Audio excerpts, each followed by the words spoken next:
Hey, what's up, guys? This is GNT, Geek Nerd Tech. Today we have great stories. Apple's new vision for the Apple Store. Rolls-Royce has a new vehicle. And hey, Ticketmaster is giving away free tickets. Let's go.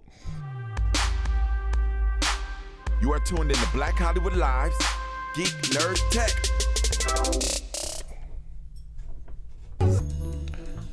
Yes, indeed. Welcome to Geek Nerd Tech, the show where we break down geek news and nerd culture from a black and brown perspective.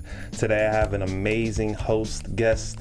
The lovely Cheryl Anderson is in the building. Hi. Director, producer, actress.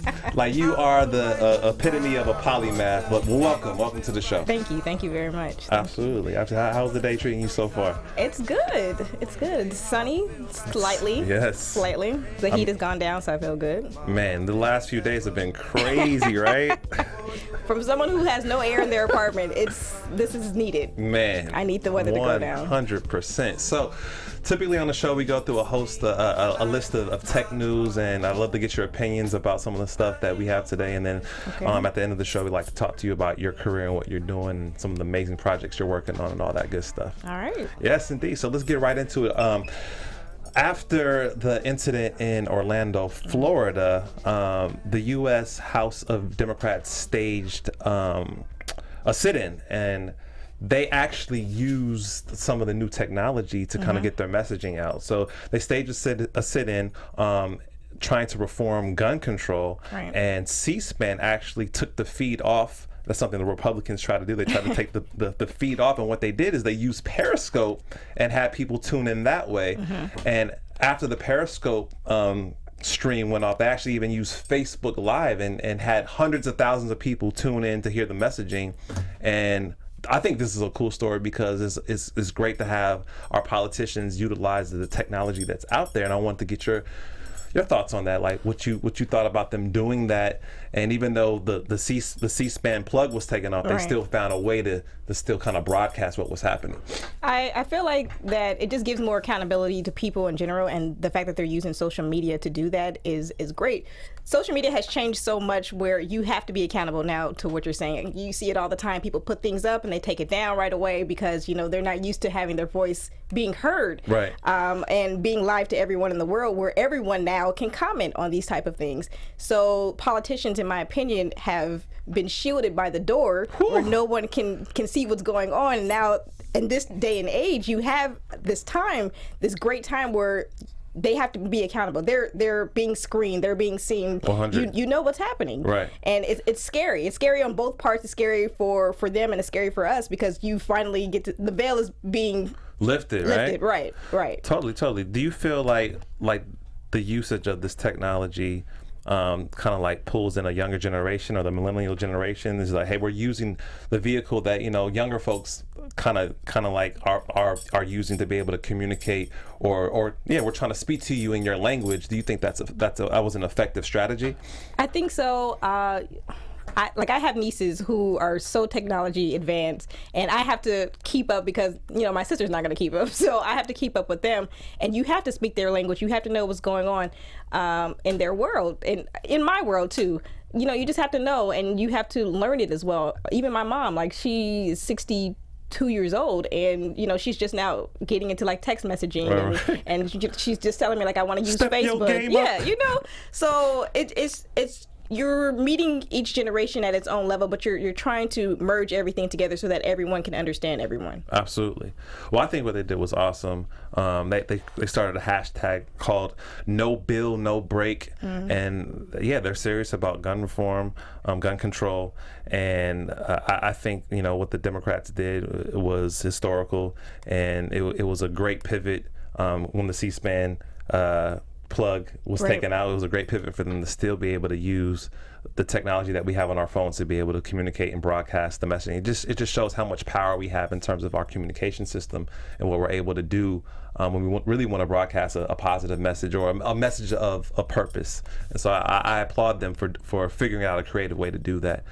Another big story is, man, like, I was reading this, it kind of like blew my mind. Like, and I love to get your opinion about this. So, a woman was a user on Model Mayhem. Are you familiar with that site? Yeah. So she was, an aspiring model from New York, from Brooklyn, New York, and she was trying to, network to get, access to photographers, agents, et cetera, et cetera. And so she found some guys on the site that were also users, and they were like, hey, come down to Miami, we'll do some stuff, we'll shoot for you. Right. So she went down to Miami, connected with them, and they actually drugged her and raped her. Oh my God. And put and filmed it and put it up on a porn site. That's terrible. So these guys were arrested and were convicted to 12 consecutive life sentences. But this is where the story gets kind of interesting. So what she has done, she has filed a lawsuit going after Model Mayhem, saying that they are liable and responsible because they allegedly knew that these guys were up to no good. Oh, wow. And so the question that I have for you is, do you think sites that have users like Facebook, like Twitter, like Model Mayhem are responsible for the users and their interaction with other users if it leads to criminal action? That is that's such a hard thing to say because I've been an actress or I am an actor, and I've used different casting sites to do different type of jobs, and sometimes they are not real. And you find out, later the hard way. I've always been told by coaches, to research every single job if you can, but sometimes things are independent. I get it, but I can't believe that this site did not know that these things were happening. I can't believe that this could be the first. Right.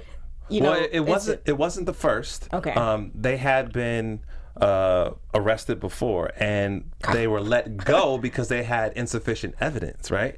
And so it was on their radar that these guys were potentially up to no good, but they were not convicted of anything. And so that's where it's kind of like a fine line. So like, who's responsible? Who's responsible? Like, how does a platform? Let's just use Facebook as an example. How does a platform like Facebook manage all its users? Has billions of users. How does it know? If people are doing illegal activities, if I find you on Facebook and I happen to murder you, is that Facebook's fault? Right. Like, so the question is, how do you kind of like manage that? It's hard because this site specifically deals with booking jobs, with having jobs for people. So you have to kind of, in my opinion, there has to be some sort of, what's the word, where you're looking through like some kind of background check for these businesses to see if they're legit or not. Where your other social media sites like Facebook or Craigslist or things like that, they're not so much into like providing a specific type of thing like a job. They're more of like a services type of thing where they have different types of venues or ways to use their site. Right. But this particular site this is what they're known for, right, to get jobs. So it's kind of, and it reminds me of this whole like gun law thing. Like, people are not doing background checks, and so anybody and anything can do it, right? Yeah, type of thing. So there's an accountability that has to be made for the business because you're providing a service in this respect. And if something is happening over and over again, and this is not the first time this has happened, you might want to look into that. This is a problem. I definitely see that as a point, but I just think it's so difficult to manage, and that's why most of these sites are protected by the CDA. Right. Like it's almost impossible for you to manage what people do when they're offline. Like, when they're online, if they're making a terrorist threat, or they're making a racial statement, or they're doing something that's inappropriate that goes against their terms and conditions, yes, they should manage it, they should document it, they should enforce it. But if I communicate with you and I'm saying whatever, and it's within the terms and conditions, and then I happen to do something illegal with you, Facebook, Model Mayhem cannot be responsible for that. I think that's a bit unfair. And so that's kind of like why Facebook and a lot of these other platforms are on edge, because if they change the law and make that happen, like, it might change how social media actually, operates and manifests. And so that's kind of like what the story is about. I just thought it was interesting. Like it's kind of sad that happened to her. Yeah. And I understand that, she wants everyone who's responsible to kind of pay up. And I think because Model Mayhem had some information regarding them, even though they were not convicted, I don't know. Like, I don't know if they could be responsible. It's definitely a catch-22 type of thing. Like, it's like, do if you damn, do if you don't. But something has to be done. We just don't have the answer for that. Right. And that sucks, because some innocent person just got hurt, and this is probably not going to be the last time that happens. Probably not. It probably happens a lot, actually, undetected. All right, well, switching gears. Are you a Apple girl or are you a Android girl? Ooh, that is the question. I'm definitely Android. Oh, you gotta go. You gotta go. Get out I am of here. definitely the underdog. Show over. Definitely the underdog. Okay, well, this is an Apple story. They have a new vision for the App Store, and so I mean, they obviously years ago, they revolutionized the world with the new technology of smartphones and tablets, and then introducing the App Store where you can have developers come in and make apps. Right. And it's created a huge billion-dollar industry, and so now they're kind of doing some renovation in terms of their pricing model. So typically before you go on the App Store and you can download an app for either for free or you'd have to pay for the app, right. or there would be add-ons that you could buy within the app to have more access to games or have tokens or whatever that you could use for games. But now they're shifting from you purchase an app and use to now a monthly subscription service. So say you go to your favorite game, instead of paying $5.99 to have the game and own it, now you're paying $5 or $3, whatever the pricing model is per month. What they're saying is this is great for both the app developer because it allows them to make more money, and it's great for the consumer because now you have the ability to play unlimited amounts of game or whatever you want to do, if it's a business app, if it's anything like that. And so typically Apple takes about 30% of the profit. They're saying that if a developer uses the monthly subscription model and they are able to sustain sales throughout a whole year, that Apple will scale down its share to 15%. So being that you're on Android, Google is saying they're going to do the same thing. What do you think? I don't like it. I like to own my stuff. I like to know that I bought this, and if anything happens, I still have this. Okay. I don't like subscriptions like that. I mean, I have like Netflix and Hulu and all that kind of stuff. That was my next question. So you don't have any subscriptions? I do have it, but like even with Microsoft Office, and granted this is not Apple, but they have a subscription. I want to own that, so I don't want anything to happen. Like if I change computers or something like that. Granted, you can kind of download everything, but it's just I like to own. I don't like to lease. I don't like to rent. So based on your choice, say you buy a game and you own it. And what happens is like 3 months later they have innovations within the game. They have a new level. They have a new world they created within the game. So you're gonna buy the game again? Wait, so are you saying that I can't get upgrades on No, this? you gotta pay for that. This is terrible. What is happening? That's the whole point of having the monthly subscription, because they can continue to develop the game and expand the world. And so as long as you pay the subscription, you have full access to everything that's happening. They are just finding new ways to get you every time. Hey man. That is exactly what it is. They want you to spend more money, and I'm not doing it. I mean, I get it. I can see the benefit for the consumer. I can see the benefit for the developer, for Apple, who's the conglomerate of all of it. But I just it's just like another monthly thing you got to do. I just want to pay it off. I like to pay it off. Okay. Well, you can start with I was about to snap on you. It's all good. Well, have you ever dropped your phone? My phone is currently dropped right now. Have you ever dropped it to the point where it's like you got to get it fixed?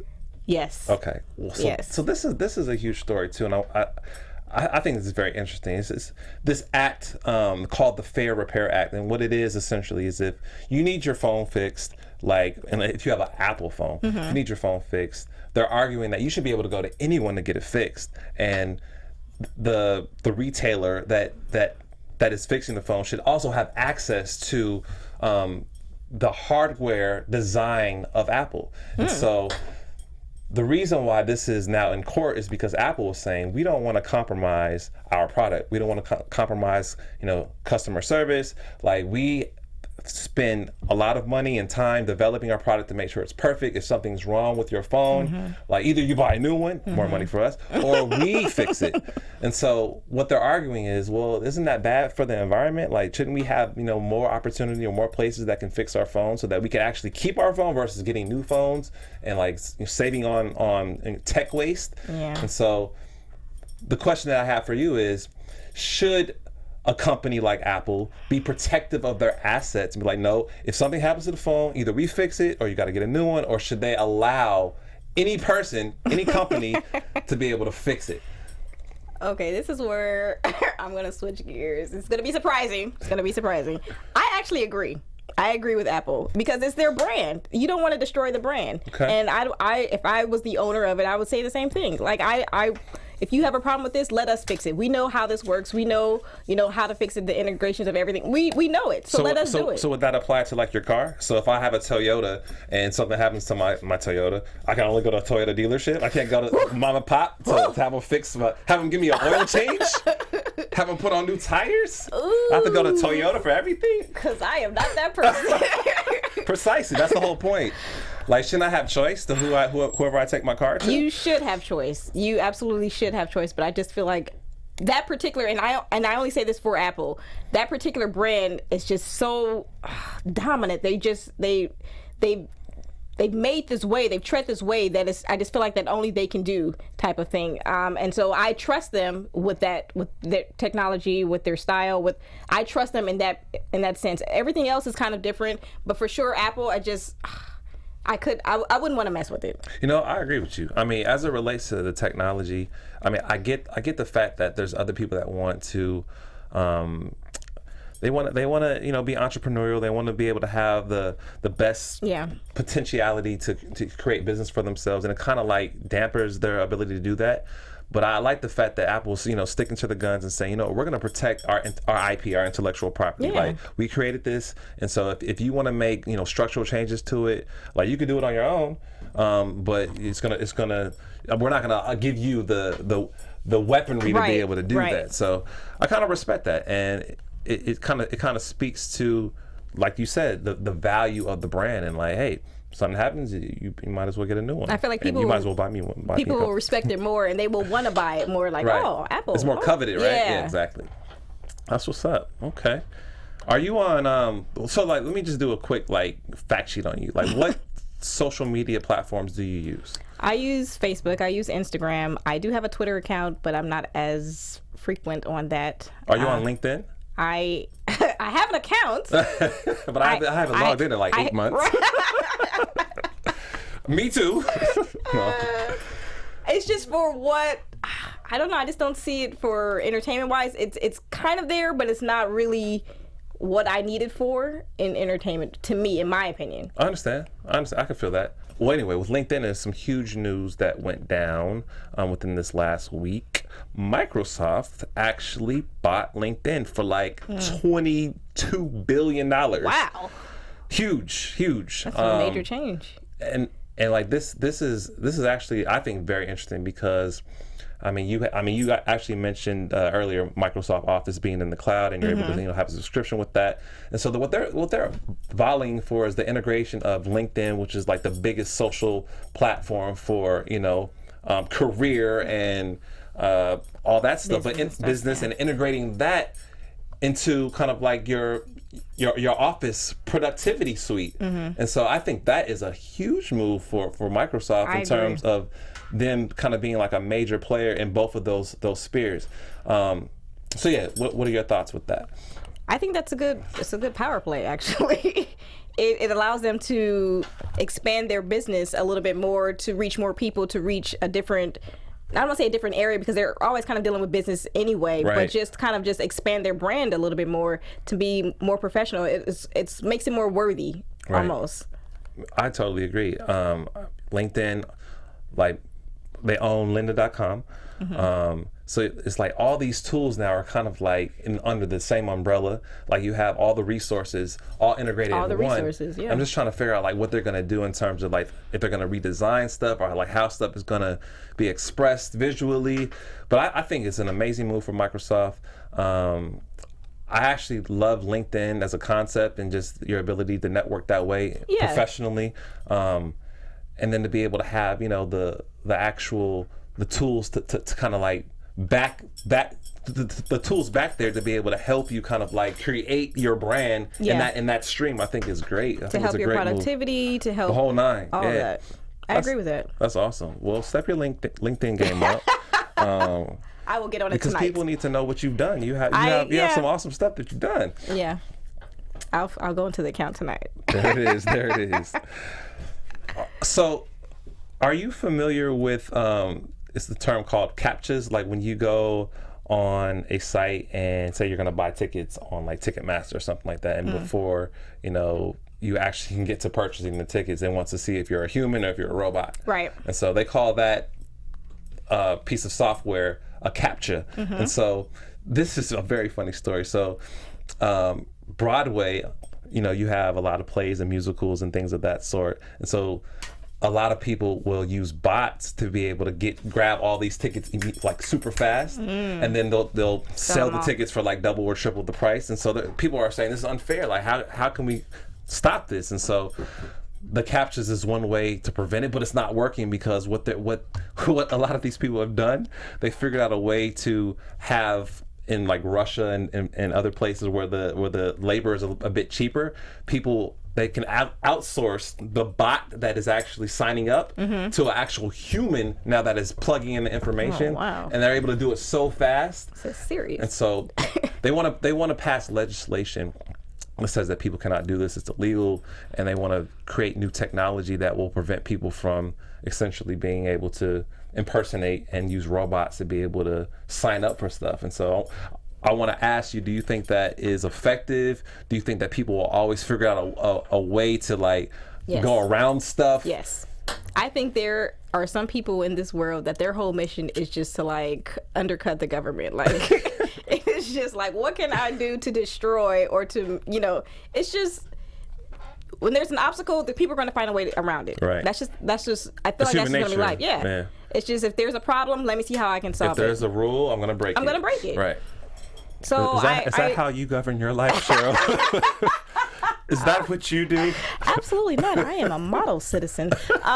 But it's another catch-22 type of thing, and I feel like we're always going back to it, but it's just, there is this problem, which it really is a problem, where, people can't get certain things and they're overselling them and they're doing all this stuff. It's needed. I feel like it's needed, but they're going to get around it.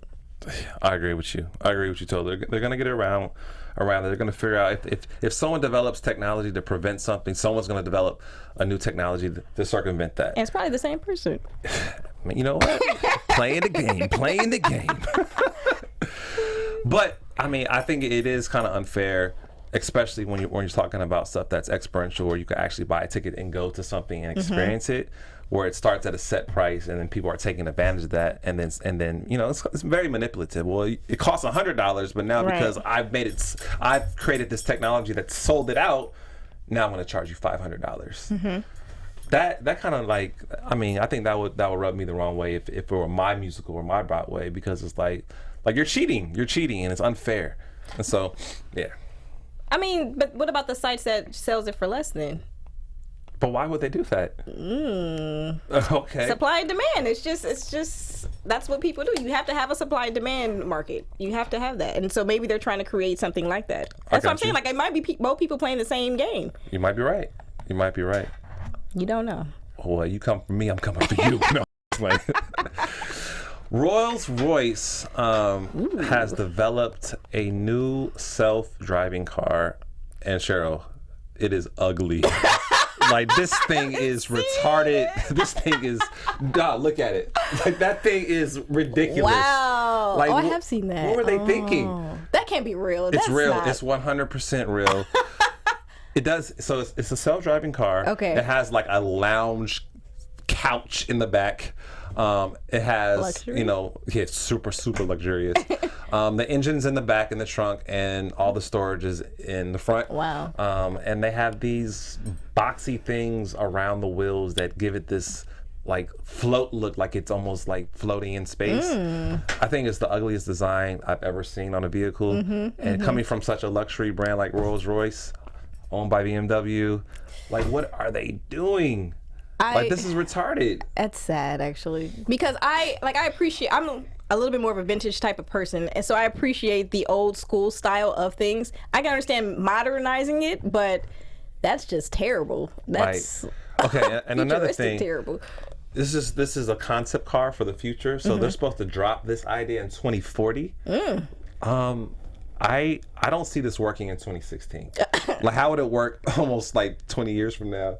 Like, that thing is retardedly ugly. Like, who sketched that out? Who developed that and said, this is great? I feel People like are going to love this. If they shaved down the front part to make it look more like wheels, it wouldn't be as terrible, but it's just that whole square tire thing. I don't know. I just don't understand that concept. Yeah, that thing is totally whack. But totally self-driving. So yeah, I want to ask you about that. Self-driving in general.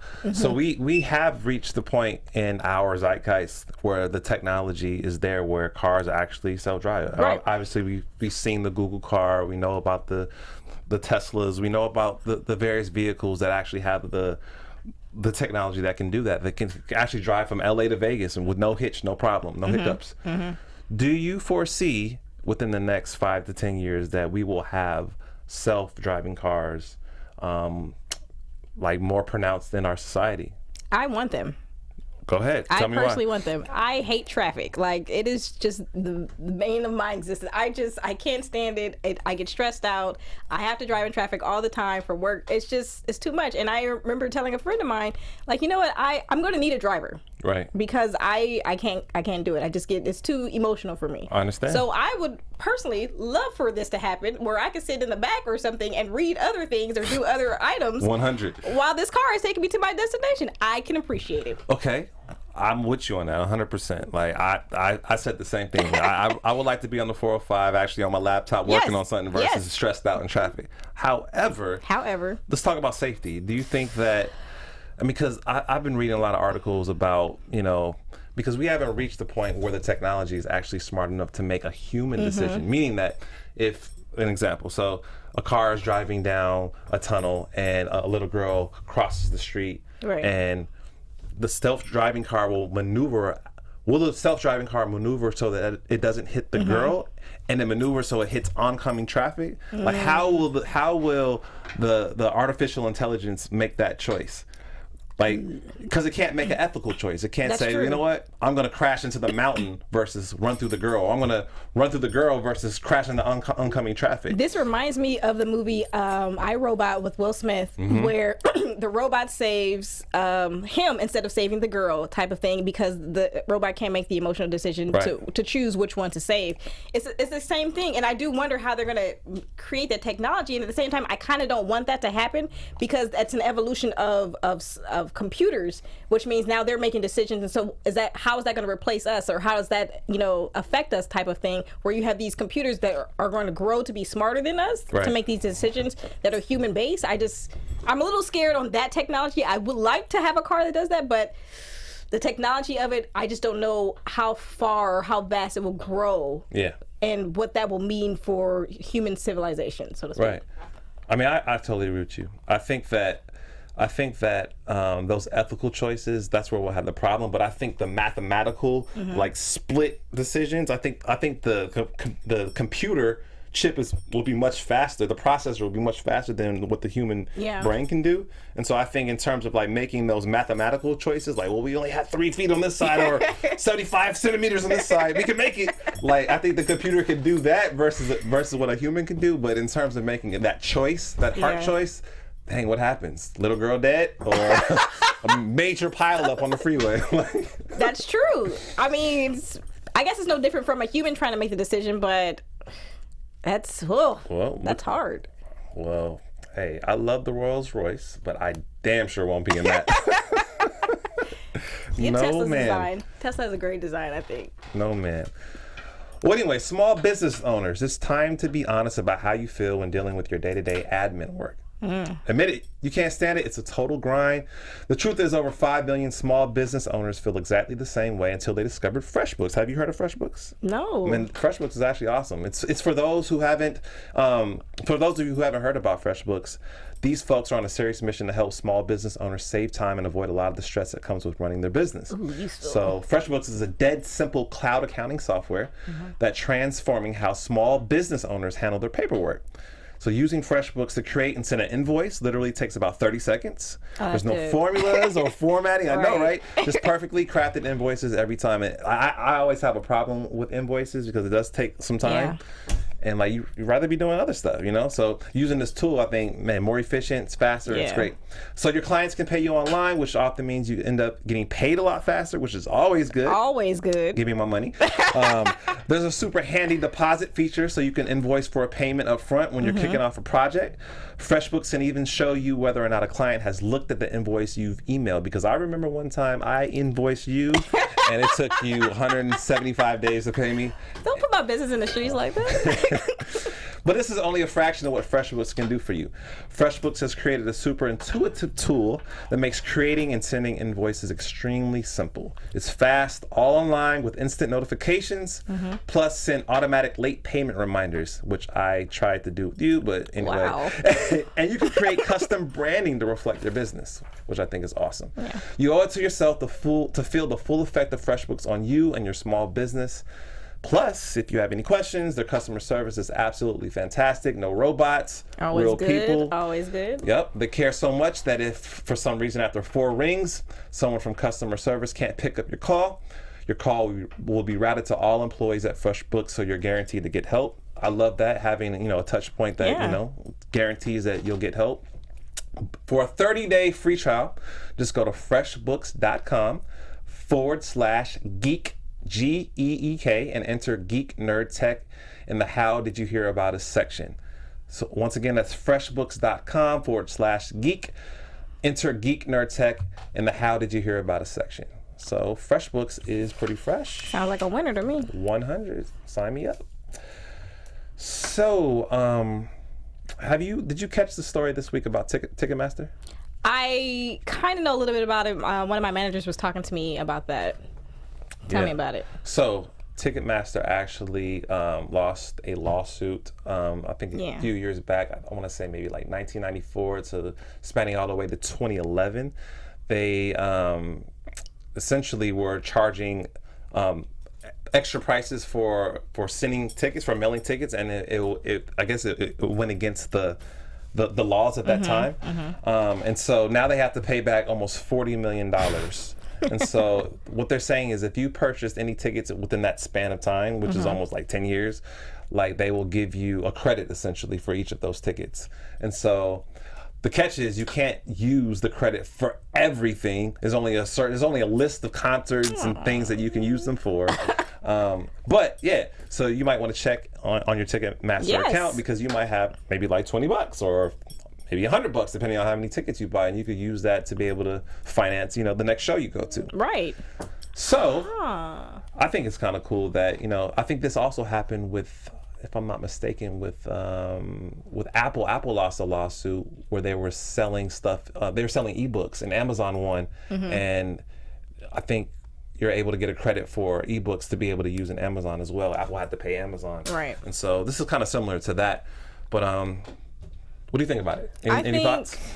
I think it's good that the business is actually owning up to the mistake. I actually call it the mistake that happened, and allowing their customers the opportunity to, get their money back. Man, give me my money. Yeah, to use it for something else. I applaud them for doing it. I mean, granted, they had to do it. But Exactly. I applaud them for having to do what they had to do. But it sounds, I know they may not be able to use it for everything, but it's a little extra money in the pocket. Hey, there it is. Okay, well, yeah, let's shift gears into some geek and pop culture. I know that the Tony Awards were a few weeks back, but, we haven't really covered it on the show. But, man, like, I thought it would be appropriate, being that I have an incredible actor / director, producer on the show. I just wanted to get your thoughts. Like, people of color, black actors win in all 4 musical acting categories at the Tony. It's historical. Exciting is that? Man, let's go. How exciting is that? After all that was happening at the Oscars about diversity and, not being represented, and then you come and you have the Tony Awards and you have these 4 amazing actors and actresses just winning these categories and these great plays in Hamilton and The Color Purple. Like, that's amazing to me. It's very... I don't know. It's inspiring. It helps the generation now to know, like, you're not alone. You haven't been forgotten. You can make it. You can do it. Keep type on. Of thing. Yeah. Right. I completely agree with you. Seeing that, I think it is definitely affirmative, and inspirational to people that are aspiring, that hey, your work, your talent is appreciated and can be, you can be awarded for it, and it's more fairness, I guess, with the Tonys than we've seen in other award shows. I agree with that. I have a friend of mine who is Vietnamese, and he's an actor as well. He was telling me how much he loved theater more compared to television, because of the fact that he can play anything and anyone, and it doesn't matter what he looks like, type of thing. It's more about the story and conveying the story out to people. And I agree with that. I think theater gives you that appreciation for that. It allows you to be whoever you want to, and it's not about the color of your skin or how you look or how you sound. It's just, can you convey this story well enough? There it is. Man, well, let's just get right into you. Like, let's talk about kind of like your journey, your evolution. And I mean, we could cover, I'm going to cover it all, but let's start with kind of like how you got into the acting game and kind of like what your personal dream and aspiration for that was. I actually started acting very young. When I was 7. I was it was part of the Alphan Theatrical Assembly in Hollywood, and I was on the show The Young and the Restless when I was 7 years old. So that was kind of exciting, but I kind of got out, and that was on and off and on for a very long time. I got serious probably about 10 years ago when I actually started to really get into it and start taking classes and things like that. The only thing for me is I love to tell stories. The process of storytelling is amazing. I love to get deep down into it, but the process sometimes of acting, auditioning, so to speak, it's a little trying sometimes, and you have to love that process in order to succeed. And I was just noticing that I wasn't able to tell the stories that I wanted because you're always trying to get these little blurbs in of how they want you to be, and it was just very frustrating. So I decided to see, like, how can I create my own? And that's when I started to get more behind the camera, and creating little stuff here and there. Man, and that's why I kind of like admire you and your journey, because you have kind of like this 360-degree understanding of production. Like, you've been in front of the camera, you've been behind the camera, like you've done stage work, like you kind of have like just a well-rounded kind of like knowledge base about how all this works. And you've also faced, a lot of bumps and roadblocks too. So like I think, like, as it relates to the acting, like, so you're professionally trained, correct? Yes. So Meisner, Meisner for sure. Yeah. Okay. And I mean, kind of like give me some like a rundown on some of the stuff that you've done. Meaning just like some of your stage work, I've done a few. Oh man, gosh, it's like going down the timeline. I know, right? I've done productions of movies. I've done shorts, especially when you have friends, they just need help here and there. Different type of selected pieces where people do independent work on different subject matters. Plays. I was in dance for a while, so I actually kind of danced and made my own production out of dance as well. Right. Just a lot of stuff. Like I said, I like to tell stories, and if I have the ability to do it, I will try. Got you. So you've transitioned a lot of your kind of like acting chops into now being more behind the camera, director, producer. So kind of like, what does the future look like for you as it relates to that? That is a great question. I'm not sure of the journey, and I don't want to say. I mean, I have ideas of what exactly I want to do. I'm sure there's going to be a production company in there. I don't doubt that, but I think it's probably going to be bigger than that. I don't know if it has to do with studio work, being head. I'm not quite sure, but it has something to opening up opportunities for other people, paying it forward type of thing. Because I feel like people are going to do that for me, so I just kind of want to pave the way to open it up for other people, especially people of color, and allowing them the opportunity, to succeed. Absolutely. So kind of like, in terms of your like analysis of the industry, and almost how we were talking about the Tony Awards and just diversity in general, like, and I mean, just being, a black woman in this industry, there are a lot of roadblocks, there are a lot of struggles that, you have to face that are very specific to you. And so kind of like, what would be your kind of bits of advice to the young up and comer, or like what would you say to yourself, if it were a younger version of yourself? Never be afraid to try. That is probably one of my biggest things. I have a fear of perfection, so to speak. I like everything to be perfect, and that kind of hurts me in a way because I feel like I'm not ready all the time. I'm not ready to do this. I'm not ready. I don't know enough. I haven't learned enough type of thing. And I can't advance that way. I have to just be prepared to, whatever comes at me, just take it. so to speak. But never be afraid to try. Never be afraid for the opportunities to come. You know, you may not be ready, but you'll learn, and that's how you learn, type of thing. So just get out there and just do it. Hey, I like to say fail forward, right? Mm-hmm. Like, there's nothing wrong with failing. There's nothing wrong. It's something a lot wrong with not putting yourself in the position to fail, because that means you're stagnant. It means you're not fluid. It means you're not expanding. So I totally agree with what you're saying. And yeah, I think that's awesome. You never know what you have inside until you're pushed to that point. I'll say that for sure. And there has been lately, it's been that kind of thing where it's just like I'm put into different positions, just like, well, I've never done this, and it's just like, oh, maybe I can do this. This actually wasn't as bad as I thought, or maybe it's like, oh, that kind of killed me, but now I know for next time.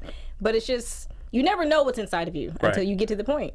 Got you. Being a Black woman, and what is your assessment of, you know, the Black actress in 2016? Do you feel that, you know, Black women are getting more diverse roles? Do you think that we have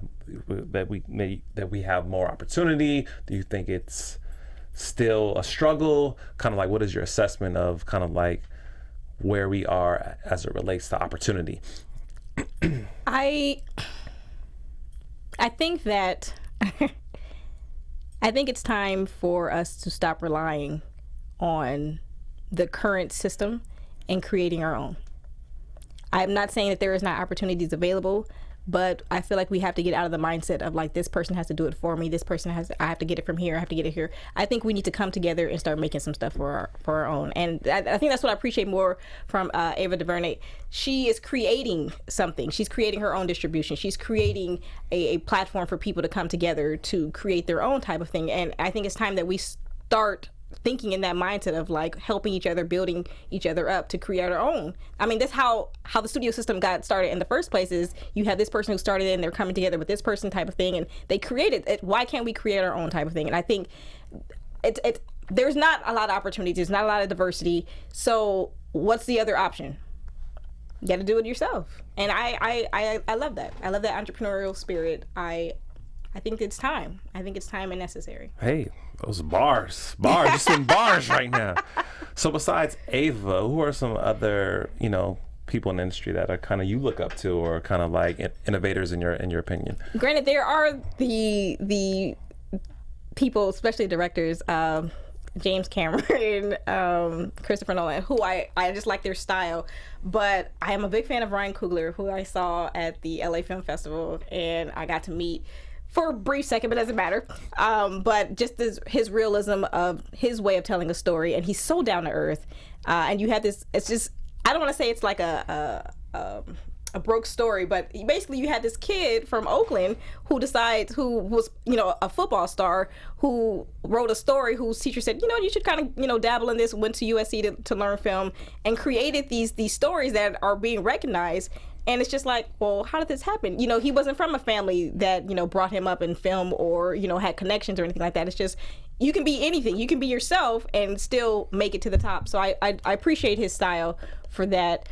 You know, I have my wonderful actor people as well who are great. Felicia Rashad, Debbie Allen, who actually have a friend who, well, I don't know if I can even say it, who got into a play with Felicia Rashad, who actually called her personally. I don't know if she'll hear that, but that's okay. But just, there's lots of people that you look up to, but I in the same instance, I kind of want to look up to myself. I want to make sure that I understand that I am just as talented. I can be just as talented as anyone else. It's great to have mentors, but you got to start believing in yourself as well. Hey, you know what? That is awesome. That's awesome. And that's definitely inspirational and great words to live by. And I just want to say that, you know, I wish you much success and blessings on your personal journey. I know you're very talented and modest as well. But yeah, like, thank you for coming on the show. And sure. Where can the people find you? All right. So I have Twitter. My Twitter handler is Little Miss C, LILMIZZC. I have Instagram, same thing, Little Miss C, but with one Z, LILMIZC. Facebook is Cheryl Anderson. There it is. And as always, we appreciate you guys for listening, watching, and we'll see you next week. I'm Akili Shine. You can find me on Twitter and Instagram at AKILISHINE, Akili Shine. And thank you. And this is Geek Nerd Tech. See you next week. From executives Keven Undergaro, Dario Kristen, Tiana Hobson, and the entire BHL staff, we would like to thank you for supporting Black Hollywood Live, the first online broadcast network dedicated to African American entertainment. For questions and comments, contact us. info@blackhollywoodlive.com. Like us on Facebook, tweet us, or Instagram us at BHL Online. And I am the official voice of Black Hollywood Live, Scipio, Instagram @KingXOBay. Thanks for tuning in. Hollywood redefined. The views expressed here are those of the host only and do not necessarily reflect the views of BHL or its owners or principals.